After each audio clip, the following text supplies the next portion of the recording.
Drew, how's it going? Man, it's good. It's good. So I was just talking to Barry Berg, our rope man, on the phone, and we got some ropes coming over here. Mike Pilen from Cactus, he's running us some ropes over real quick. Awesome, good deal. Yeah, man. I want to talk about Cactus products. You know, a lot of people think it's just ropes, you know, that kind of deal. You've always heard that, but I've been back at the booth back there looking around, and I mean, talk a little bit. There's saddles, protective boots, I mean, all kinds of stuff. Yeah, it is. You know, Cactus is, the Cactus brand did start with Cactus ropes for sure, and then it was shortly followed with Cactus saddlery, and then what used to be Pro Equine Products, which is leg protection blankets and everything. Right. Now, just branding-wise, Cactus has always been the stronger brand, and so everything's just fallen under that Cactus umbrella right there now. So the ropes are down in Pleasanton, Texas. That's Barry Berg, Mike Pilen, and that whole crew down there. They twist all the ropes. Cactus Saddlery's in Greenville, Texas, and that's where all the saddles are made. They've got a big plant there. Then Cactus Gear is also out of Pleasanton, and that's all the protected. Cactus Gear is kind of turning more into a line of Cactus ropes is what it's doing. It's just kind of a line of protective gear, blankets, all that stuff. So, how long, as far as the ropes go, I mean, how long has Cactus been producing ropes? They've been a player, for 96, I think, is when they came. Right, sure, and always seem like they're kind of on the cutting edge of, you know, things changing. We were talking a little bit ago, and we'll talk about the new rope here in just a second, but as people ask for, you know, hey, I need a rope that does this and a rope that does this, and y'all make changes and talk about that. You know, how do you just go in and change the feel of a rope, you know, or... You know, it all starts with the guys like Trevor and Tough Cooper and Clay O'Brien and all those guys. It starts with them coming to the rope maker saying, this is what I need. Right. I've got a situation here that we're roping smaller horns at the open ropings. You know, that they ask us to break in the steers for the lower numbered guys. So we need some ropes that'll fit those smaller horns a little better. Right. Or the healers will say we need something that has a whole lot of body that'll just have a big dead bottom strand.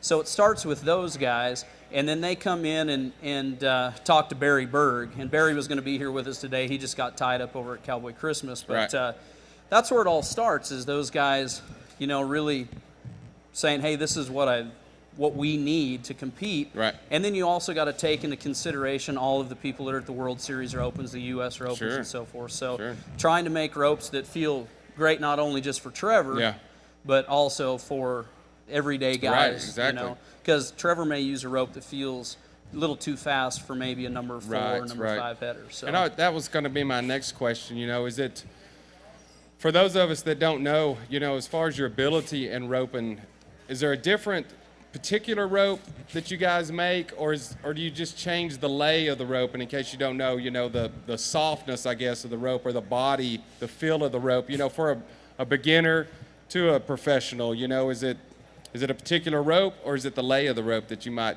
change? Combination. I got you. Kind of a combination. You know, the lay of a rope, you'll see the guys here at the Thomas & Mack are going to be using probably the stiffest rope that anybody will use is a soft. And I can't even get those things going, you know, as far as a heel rope goes. Yeah, I mean, so the stiffest thing, this is a super soft. You're going to see most of the guys are going to be using super softs and extra softs. Right. A soft head rope it's pretty stiff. Right. And in a 4-strand rope especially, 4 strands are made to stay open. You know, that extra strand, that's what gives you that body to keep it open. A 3-strand rope will give you a little bit more of this, where this 4-strand really wants to stay there. So the guys in a 4-strand will go down a lay, where if they maybe use an extra soft, they'll go to a super soft, just so they don't wave it off the horns. Sure. Okay. Now your more amateur roper, maybe a World Series roper, U.S. roper, something like that, they may want to have a rope that not only is soft so they can feel the tip, but they're also going to maybe want a little bit bigger rope. Right. If you're a beginner roper, you know, the first thing that everybody does, they get a little old loop and don't have any tip to it, and they can't, there's no way to deliver that rope. So you give them a rope more like maybe an Amigo or a Mojo in Cactus. The Nitro, the green Nitro that we made for Caesar, has a whole lot of tip weight, just so they can feel that tip out there and really just, you know, figure out a nice fundamental swing and get it started. So that's the long answer of yes. You know, yes, there is a bunch of different things for the different levels. A beginner roper's not going to really want something like we have the shock and awe. It's the smallest rope we make. It's kind of hard to find that tip unless you're using a bigger loop. Sure. But the guys like Ty Blasting Game and guys like that can reach really far, they like it. Right. But a beginner roper may not be able to feel that tip. Right. So if you put them into a Mojo or an Amigo, a bigger rope where they can really feel it, then it's going to help them find that tip and get more consistent. Right, sure, absolutely. Yep. So, absolutely. Yeah, it kind of runs the gamut. A lot of people think it's just colors and whatever, but there's a lot of different things that go on there. So. And I've noticed that, ropes, it's more of a scientific, when you're mixing in ability and weather. Yep. And weather's a huge part of it. Everybody used to just grab a rope, and that's really they not were the tougher case. back then. Yeah, I guess back when they bucked. Yeah, exactly. Exactly. And that's not really the case anymore, know. No, Trevor will talk about it here in a minute, but we've got, this is an explosion. This is Trevor's rope, and he'll really break this down. But the C4 is the red rope that's over there, and Mike Pylan's bringing me over some TNTs right now. He's on his way, but it's the reason there's these different ropes are for different, basically the main thing is the weather. Right. You have nylon and you have poly, and the molecules, it actually goes down to a molecular level, but the deal is at 80 degrees or higher, nylon's going to stretch this far, poly's going to stretch this far, and then they come back to a resting place.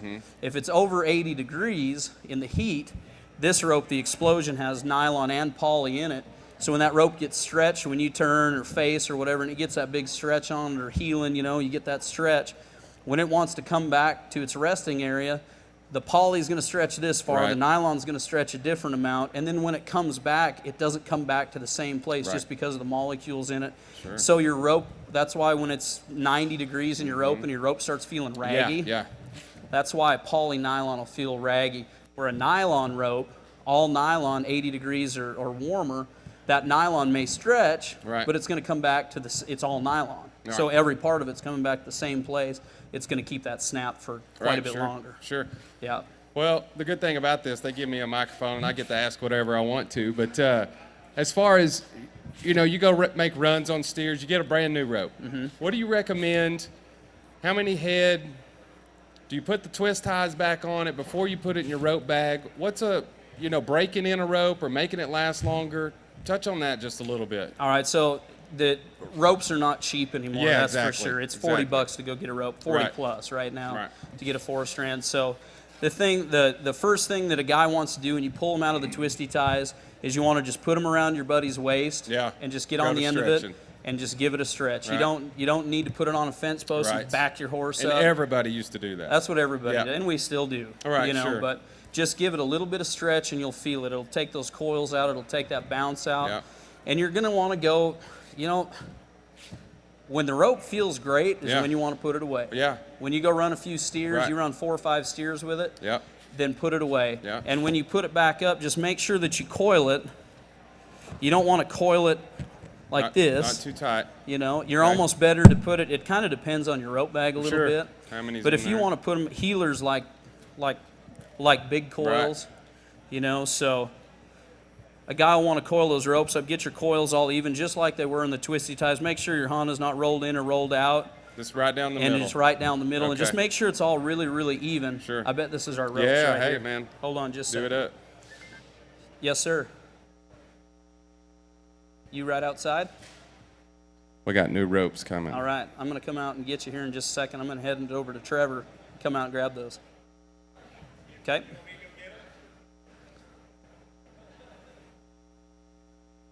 Okay. I'll come out and grab them. Okay. Thanks, Mike. That was Mike Pylan with Cactus. Perfect. All right. I'm going to hand this over to Trevor. Ladies and gentlemen, he's a 20-time world champion. It's Trevor Brazile right here. Give him a hand. Give him a hand. I just made all that stuff. Yeah. Is your microphone working? No. No? Yes, no. Got me muted still? We'll check it out. We're pretty laid back here. Okay.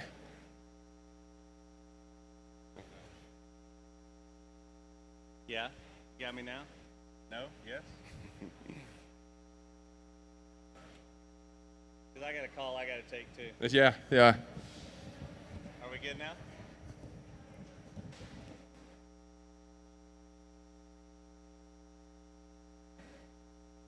We can do this. Maybe just talk real loud. Yeah, we got to wait on ropes anyway.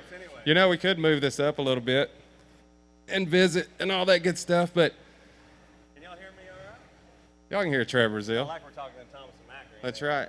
Trevor, talk about, we're in Vegas, man, and it's been probably a long road up here and making it and family, and I guess y'all been out here. You ready to get this deal started tonight, huh?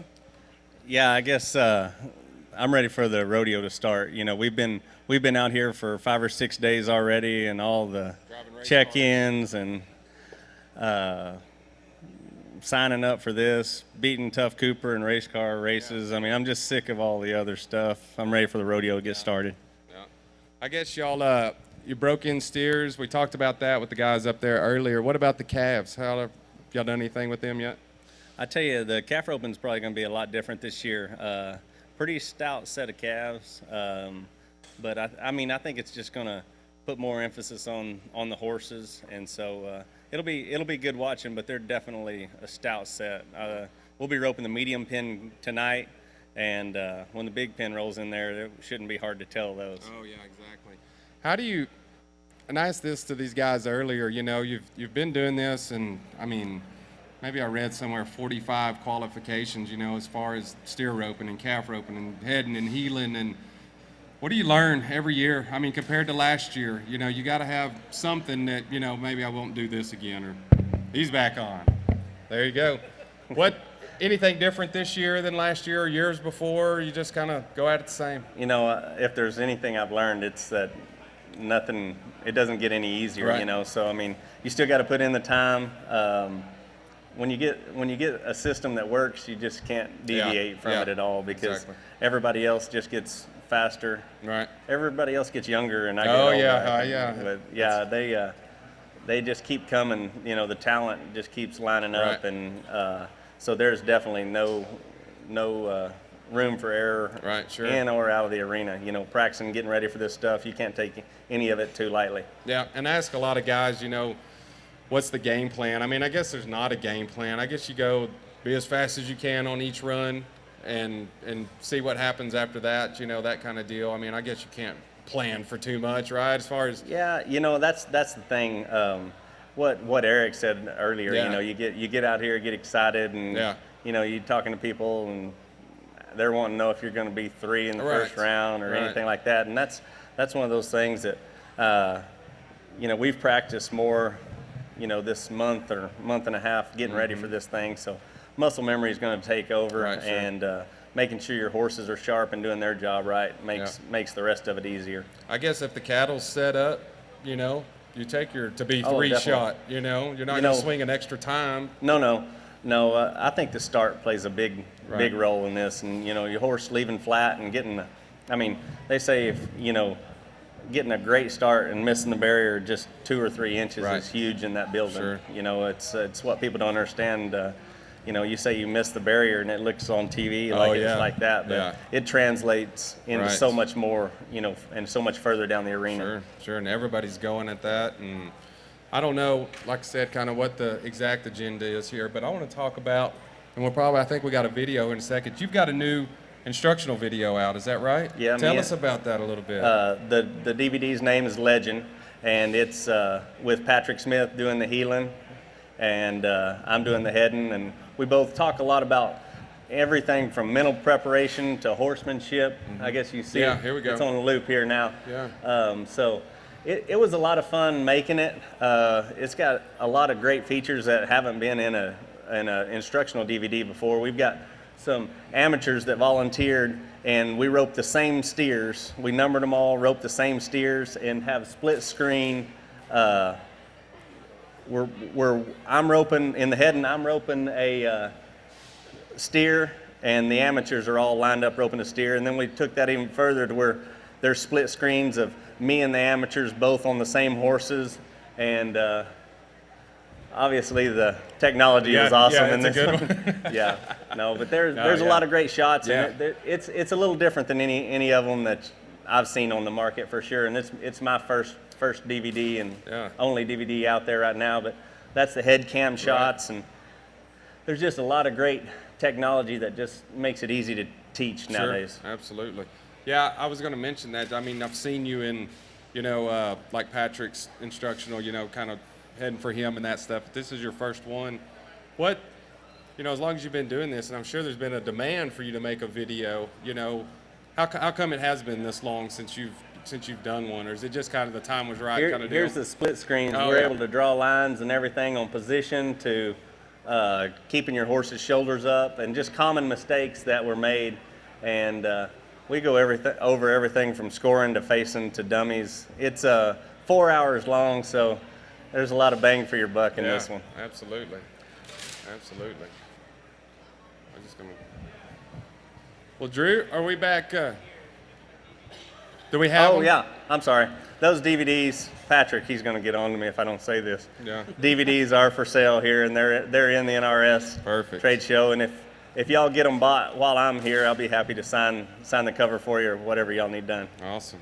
There it is. I'm going to step aside right over here and let y'all kind of do your deal. And Drew, thanks for being here. Trevor, thanks for coming, man, and being with us. And I'll let y'all kind of talk about it here for a minute. You're not using my hips to stretch your rope. That's right. Drew, whatever.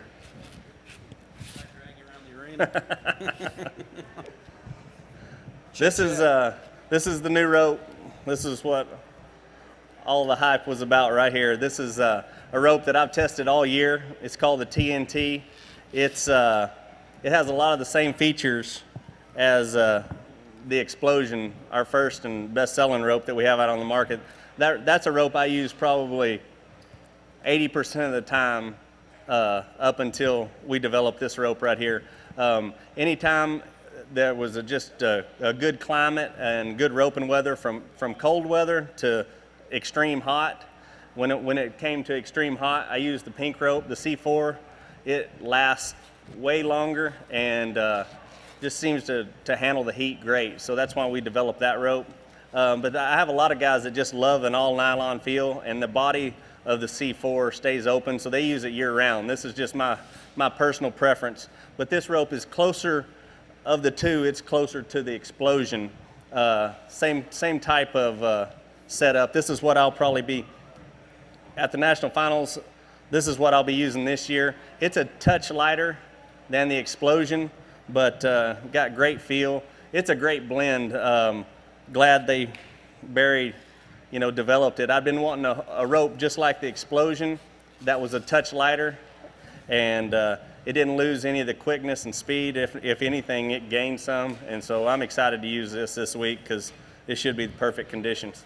So Trevor, when you and I were talking about this at the house here a couple weeks ago, why go to a little bit smaller rope? We were kind of chatting about it. Is it horn size?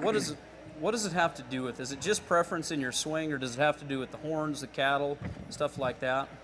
Well, it's a little everything. Everybody kind of just to each his own. This is too light for some guys, but for myself, especially when I rope smaller horn cattle, I just like smaller, tighter feeling ropes. They feel a little bit faster. But we'll be roping big horns out here this week, and I think it's going to fit that situation as well. But one thing I found about the TNTs, I use a super soft in the C4 and the Explosion, and it's let me go to a extra soft, go up a lay stiffer in the TNT, and still feel like that I'm not going to wave it off. Gotcha. Because that was my concern. But this rope has great tip weight and great balance, and so it's enabled me to go ahead and go to a little bit stiffer rope and still have the confidence that I'm going to keep it on the horns. Gotcha. Now let's talk about heeling. The heel rope's completely different than what you just talked about. We were almost going to come out with this rope as a separate deal and then got with you on it. This is a rope that Jake Long's been using a bunch. A couple of guys started using this here a few months ago and kind of testing it. Now this is just the opposite, right? Complete opposite. This is the smallest head rope I make, the TNT, and now the TNT heel rope, this is the largest one I make as far as in the Relentless line. That's the biggest rope they're making, I think. In the whole Cactus line. Cactus line, yeah. But it was something that the heelers have been asking for. Still have great body, great feel, but that bottom strand, I don't know how they did it, but Barry was able to take so much of the bounce out of the bottom strand.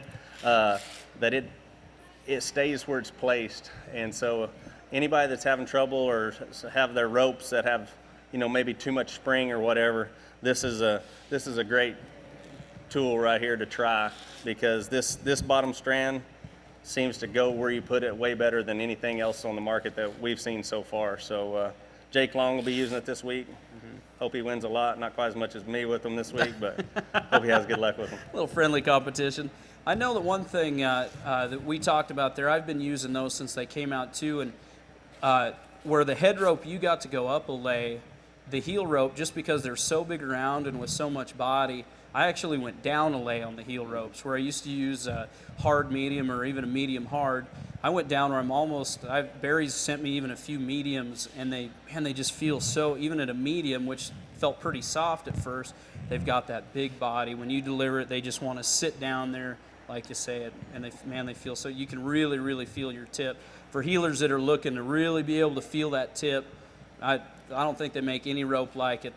The Amigo's close, but that rope has a bunch more weight to it. Yeah, if there's two things that really define this rope, it swings really true, and they've taken the bounce out of that bottom strand, and I think you're gonna have to try one to see what we're talking about, but I think you're gonna like it for sure. We've talked about the ropes, Trevor. Just a couple more minutes here. We don't have one sitting up here, but they can walk right over to the Cactus booth. Tell us a little bit about your line of saddles and tack with Cactus Saddlery. Well, that was one thing that I didn't think I was ever going to be able to have. Is my tack and saddles were pretty close to my heart. I've used custom saddles and tack my whole career, and that was just one thing that I never budged on, because I never found something that I could put my name on. That would carry the kind of the product would be where I want it to be. And over time, through custom saddle makers, we developed our own tree, and I was able to take that tree to Cactus, and they came with the Relentless line of team roping saddles, and then the calf roper and the all-around saddle that is far. It's our best seller. Far surpassed my expectations. It's been great. I've got saddles from the late Howard Council and Hog. I've tried them all. Some of the best saddle makers in the world, and the best thing about those Relentless saddles is the tree. And I think the more people realize and are aware of what they're putting on their horse's back, as far as that tree is the most important thing of that saddle. And it has a great look to it, on the outside, but the inside is what matters, and it's got what it takes to hold up to what I put it through. So I feel like it's gonna surpass everybody else's expectations as well. Your line of, we came out with your pads as well, and a lot of people said at first, well, those pads are going to retail for a lot, over $200 in some cases, and we can't make those pads fast enough. Though the pads, your 1 inch and your 3/4 inch pad, kind of talk a little bit about how you develop those. I mean, they're such a great pad for maybe somebody that doesn't have a Relentless saddle but still want a great fitting pad. Well, the Extreme pad, all my pads have a gel bladder in them, but the Extreme pad's a felt top with a fleece bottom. I'm just a fan of the fleece bottom, and I love the felt top pads. And if you look at probably over half the field of the tie-down ropers last year were using one of my pads, and that means a lot to me, because those are the guys who know what's happening. And it's a great pad. And for the guys that haven't got over that barrier from they've always used two pads, I've used a one pad system since 1999, and it's gotten better and better every year, and I've never had issues with sore backs or anything like that. But I've also used good saddles on top of them too, so that all plays a part in it. But these pads are great, and I really feel, not just because it's on the Relentless line, but I believe it's the best pad on the market. Absolutely. Well, from the horse's back, we go down to, horse's back is critical, but you're nothing without your horse's legs, right? Yeah. And those are the things we worry about so much, taking these horses to the vets, worrying about our suspensories, all of our ligaments and tendons. You have a line of protection for the horse's legs as well.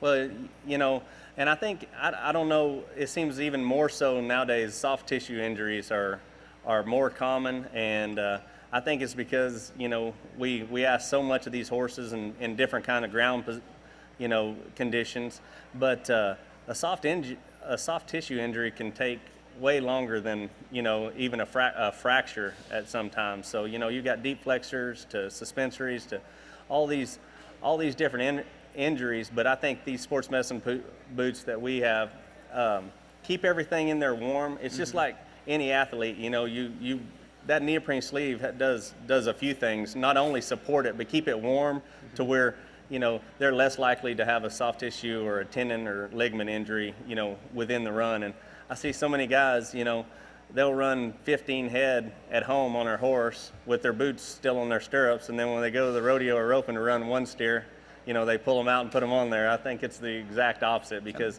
it's those numbers that you never know where it's going to come, but leg protection is cheap insurance on great horses.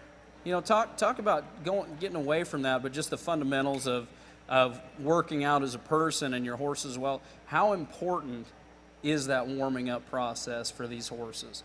You know, going into the leg protection, of course we've got to have it there, but we all see exactly what you're talking about too. Let's just go where a guy on a cutting horse is going to go ahead and lope one for 20, 30 minutes and then go show them.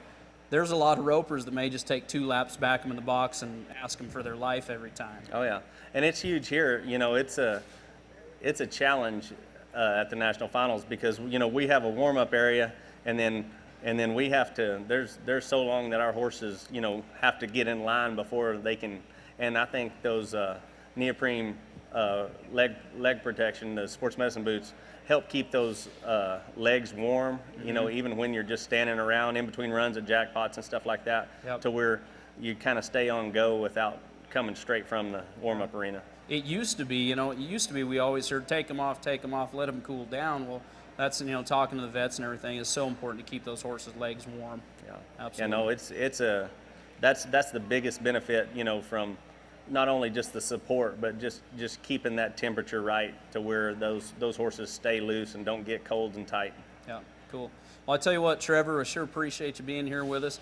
Good luck. Thanks, man. Good luck with the ropes. We know we'll have some TNTs over here, but they can get them over at Cowboy Christmas as well. You got your Explosions, the C4s here, and all of your saddles over at the Cactus Saddlery booth. That was a little plug right there. There you go. There you go. Thanks, man. No, Good luck to you. I appreciate it. Appreciate it, Thank Trevor. you guys for coming out and listening.